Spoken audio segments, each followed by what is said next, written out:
Setelah sebelumnya diperlihatkan kebersamaan Nonalo dan Dr. Ling, tiba saatnya permasalahan menimpa mereka. Diawali Dr. Ling mendapat surat undangan untuk melakukan penelitian di Jerman, dan yang membuatnya berpikir ulang adalah situasi yang ia rasakan saat ini berbeda dengan sebelumnya. Yang tidak mempunyai tambatan hati, tapi sekarang ia mempunyai seorang istri yang perhatian kepadanya. Itu yang membuat Dr. Ling bingung. Ia juga mencoba membicarakan kepada Nonalo, tapi situasi di saat akan menceritakan hal tersebut tidak tepat. Karena Nonalo sendiri sedang menghadapi berbagai permasalahan di perusahaannya. Mungkin ia tak ingin menambah beban pikiran Nonalo yang akhirnya ia urungkan. Dan permasalahan Nonalo bukan permasalahan yang bisa dianggap sepele. Perusahaannya diserang dari berbagai media dengan tuduhan penipuan, terus tuduhan produknya tak standar, dan tuduhan-tuduhan tak mendasar lainnya. Yang berakhir para pemegang saham perusahaan tersebut protes akibat pemberitaan buruk tersebut karena membuat saham mereka anjlok, katanya. Nonalo mencoba mencari tahu titik permasalahannya itu dengan cara datang ke pabrik pembuatan produksinya, terus bekerja siang dan malam. Dokter yang melihat itu mungkin merasa kasihan, yang akhirnya ia meminta pengunduran jadwal keberangkatannya. Hari demi hari kondisi perusahaan Nonalo kian memprihatinkan.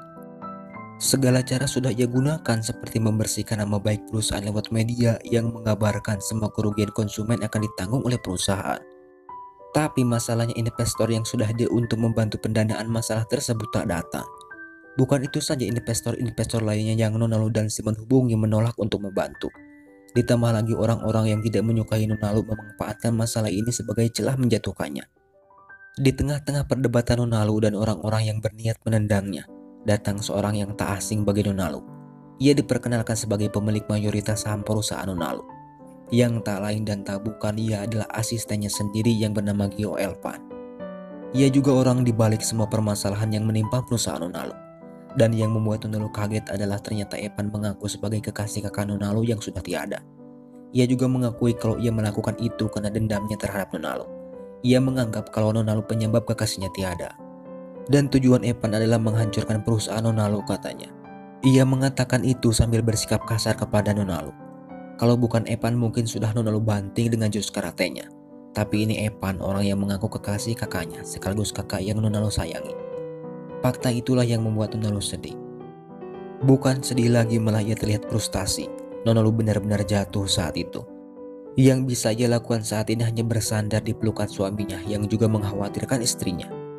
Meskipun di abang jadi kismin berkat doktering suaminya, Nonalo masih bisa tersenyum. Tiba saatnya ia juga mengetahui tentang cita-cita suaminya yang sengaja diberitahu oleh ibunya. Ia meminta Nonalo untuk membujuk suaminya supaya berpikir ulang tentang batalnya kepergian Dr. Ling ke Jerman. Menurutnya karena itu adalah cita-citanya sejak kecil. Nonalo juga sadar Dr. Ling melakukan itu karena dirinya, dan itu membuatnya merasa bersalah. Permasalahan demi permasalahan terus terjadi. Untuk kali ini datang dari perusahaannya sendiri yang dimana terjadi kekacauan di semua karyawannya. Mereka ribut-ribut karena di PHK secara sepihak oleh perusahaan, dan mereka menganggap itu ulah dari Nonalo selaku bos mereka. Sambil dibarengi dengan umpatan-umpatan menyakitkan yang dilontarkannya. Dan itu didengar langsung oleh Nonalo sendiri. Yang ternyata ulah dari semua kekacauan ini adalah Epan. Ia melakukan itu untuk membuat Nonalo tertekan dan meninggalkan perusahaan. Semakin lama Nonalo berada di perusahaan, semakin menderita ribuan karyawannya, katanya. Dan perkataan itulah yang membuat Nonalo kembali ke jurang keputusasaan. Ia menemui ayahnya dan meminta maaf karena selama ini sudah menyalahkannya atas kecelakaan yang menimpa kakaknya. Ia juga mengungkapkan fakta yang sebenarnya, karena sebelum kecelakaan itu terjadi, ia sengaja meminta dirayakan ultah oleh kakaknya, supaya ayahnya menangkap kakaknya yang waktu itu kabur. Itu ia sadari ketika Epan menyalahkan Nonalo. Ia juga menganggap kalau itu adalah salahnya. Tapi ayahnya tak terima, yang berakhir keduanya saling menyalahkan diri mereka sendiri, dengan tangis di keduanya.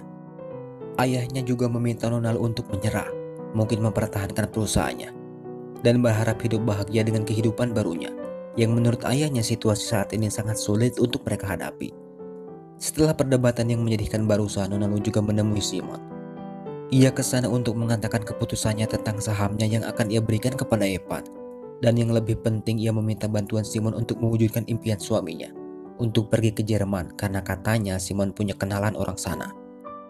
Sekembalinya ia ke rumah, Nonalo disambut dengan senyuman oleh suaminya, yang membuat Dr. Ling merasa aneh. Lebih aneh lagi, Nonalo malah teriak-teriak mengungkapkan perasaannya terhadap Dr. Ling. Ia mengatakan itu dengan tampang bahagia. Tapi setelahnya Dr. Ling terlihat panik ketika saat bangun tidur semua barang seperti foto yang berhubungan dengan istrinya sudah tak ada.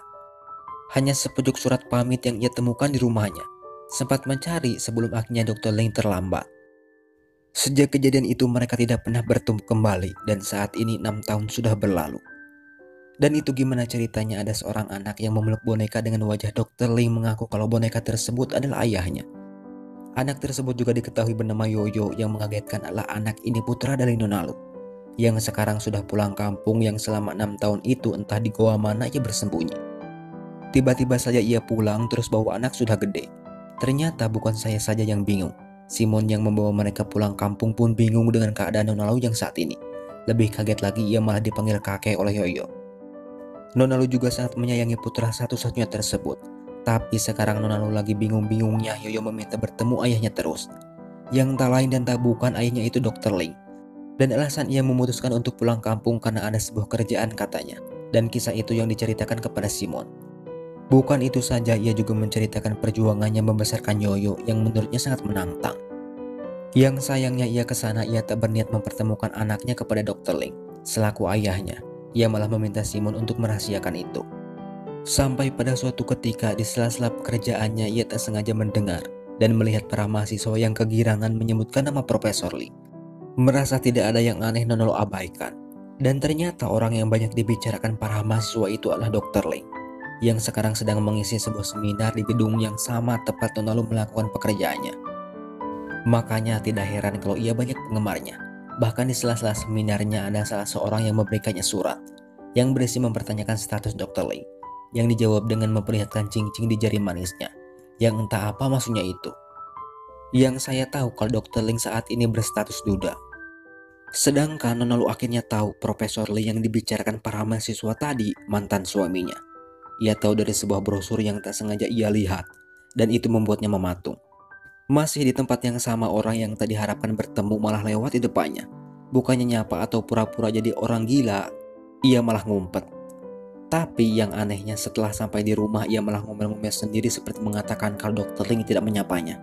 Setelah sekian tahun tak bertemu katanya. Padahal dia sendiri yang tadi ngumpet, malah nyalahin mantannya dasar nyai. Setelah aksi ngomel-ngomel tadi, sekarang dia perlihatkan kembali betapa perhatiannya seorang ibu muda ini kepada anaknya. Nona Lu juga sukses membesarkan anaknya dengan baik.